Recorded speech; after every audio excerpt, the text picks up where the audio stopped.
Hello and welcome back to our journey through the scriptures.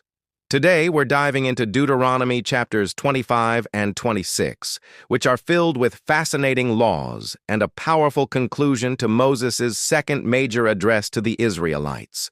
Let's explore these timeless principles together. Chapter 25 opens with a series of laws that emphasize justice, fairness, and human dignity.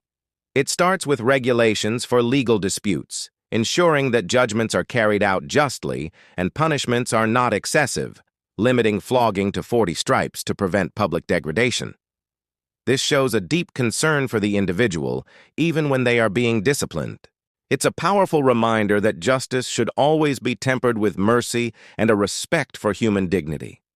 Then we encounter a very interesting and culturally specific law about the levirate marriage. If a man died without a son, his brother was to marry the widow to continue the deceased brother's family line and preserve his inheritance within the tribe. While this practice seems unusual to us today, its core principle was about community responsibility, ensuring that a family's name and legacy were not lost, and that widows were provided for in a society where their security was tied to family. It highlights the importance of looking out for one another within the community. The chapter continues with more laws promoting integrity in daily life. God commands the use of honest weights and measures in business. This wasn't just about good commerce. It was a matter of righteousness.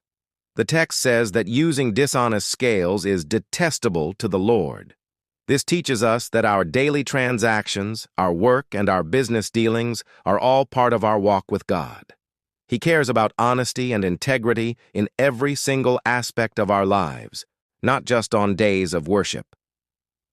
As we move into chapter 26, the tone shifts from specific laws to heartfelt worship and remembrance. This chapter details two beautiful ceremonies of giving, the offering of the first fruits and the tithing of the third year. When an Israelite brought the first harvest from the land, they were to present it to the priest and recite their history. They would declare, "A wandering Aramean was my father," recounting their journey from slavery in Egypt to the abundance of the promised land. This wasn't just a ritual. It was an active remembrance of God's faithfulness and a declaration of gratitude. It rooted their identity in God's redemptive story. Similarly, every third year, they were to set aside a special tithe for the Levites, foreigners, orphans, and widows, the most vulnerable in their society. After distributing this, they were to stand before God and declare their obedience, confirming they had shared their blessings as commanded. This practice beautifully weaves together worship and social justice, showing that true gratitude to God is expressed through tangible care for others. Our love for God is proven by our love for our neighbor. The section concludes with Moses' powerful final charge.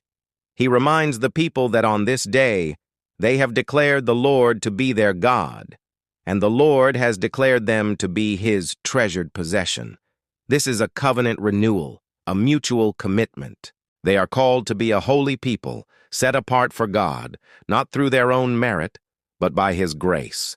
Their obedience to his commands would be the outward sign of their inward devotion, making them a praise, a name, and an honor among all nations. It's a beautiful picture of a covenant relationship built on God's choice and the people's willing response. These chapters are a profound reminder that our faith is meant to be lived out in very practical ways, in our courts, our businesses, our families, and our communities. It's about justice, integrity, remembering God's goodness, and caring for the vulnerable. It's about living as a people set apart, reflecting God's character to the world around us. Thank you so much for joining me today to explore these rich passages. I hope it has been an encouragement to you. If you found this video helpful, please give it a like and consider subscribing for more content like this. I'd love to hear your thoughts in the comments below. Until next time, may you walk in the blessings of his covenant.